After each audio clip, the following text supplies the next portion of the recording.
Hi, I'm Rabba Yaffa Epstein, and I'm the director of the Wexner Heritage Program at the Wexner Foundation. I love the idea of expressing gratitude. It is a deeply spiritual practice. That's right, practice, because it takes work, trying to seek out the spaces in my life where things are good. Of course, we can always find the negative, and these are some very hard times that we're living in. But the real work is finding the good. Firstly, I want to begin by expressing my gratitude to M Squared, Bate Pratt, and the Schusterman Fellowship for making these 10 days of gratitude possible. What an amazing project. I was asked to speak about day 7, finding the gratitude for self. What am I grateful about in myself? Now, feeling gratitude for oneself can be really tricky. If I do appreciate myself, I can be seen as haughty or arrogant. And if I don't appreciate myself, it can be hard to muster up the strength to find the good. For many of us, the whole concept of self love and self appreciation is really difficult. I was once teaching the concept of Ve'ahavta l'reacha kamocha, loving one's neighbor as oneself, to a group of brilliant, creative, and talented Jewish college students. Many of them asked, wait, if you have to love your neighbor as yourself, doesn't the Torah imply that you have to love yourself? Tens of those students commented, but what if I don't love myself? How do I fulfill that commandment? It was a heartbreaking testimony to the reality that many of us fall short in the self-love department. I was forced to ask, but why is it so hard for us to love and appreciate ourselves? Perhaps it's because we live in a world where we're supposed to project perfection. Our Facebook profiles, our Instas, our TikTok videos, even the concept of filters on all of our devices, that we are somehow supposed to go through our lives under a pink veneer of perfect skin, perfect hair, and perfect lives. And trying to be perfect and presenting that image is exhausting. It's like constantly trying to keep one's head above water in a stormy sea. None of us is perfect, and none of us is supposed to be. Here's the secret. Real self-love and feeling gratitude for myself does not have to mean that I am perfect. Indeed, it is about accepting all of the imperfections we possess and still move forward, still moving forward, still connecting to what is beautiful about ourselves and feeling gratitude for that. How do we do it? Real self-love comes from finding our purpose, as Avenue Q teaches us, from finding and connecting to our own inner voice and finding that piece of ourselves that only we can bring to the world.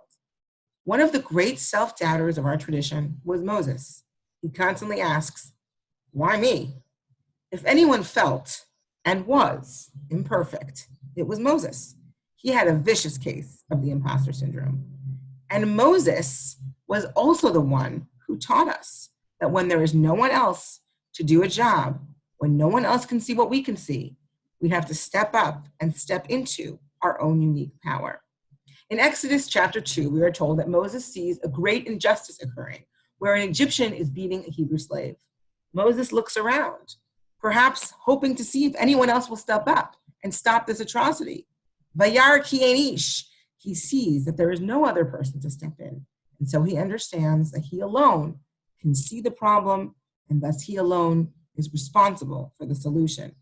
This idea gets codified in the Mishnah in Pirkei Avot, chapters of our fathers, 2:5, where we are taught, "U'b'makom she'ein anashim hishtadel lihiyot ish." In a place where there are no other people, strive to be a person.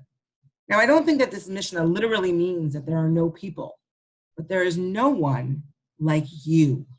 No one who can see the problems in the exact way that you can. No one who can thus see the solutions in the exact way that you can.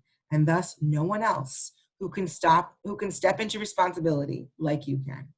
For those of us who feel at times just like Moses did, who say to themselves, me? What can I do to help the world? Who am I to think that I can change things? Judaism says, if you can see it, you can fix it. And what if stepping into responsibility doesn't feel natural or come easy to us? Maimonides comments on this and says, actually what it means to hishtadel liyot ish, strive to be a person, being the one to step into responsibility, seeing your unique gifts and contributions is never easy. Many times you must strive or wrestle with yourself. We often are our own worst enemies, allowing ourselves to believe the negative voices demanding perfection. But we cannot allow those voices to win. We must look inside ourselves and see the good. Be grateful for all the beauty and wisdom we have inside ourselves. We must say, just for today, I am good enough. I see the good within me, and that good will allow me to step into those elements of the world that are uniquely mine to fix. Because I will be the Ish. I will be the person that only I can be, and I will fix the problems only I can fix. So for today, day 7, I bless us all that we are able to look inside ourselves, see the good within, really feel the positive traits we bring, even in our imperfection, and use those great and beautiful things about ourselves to bring more beauty, more light in a way that really only you, in your unique Ishhood, personal power, can. Thank you.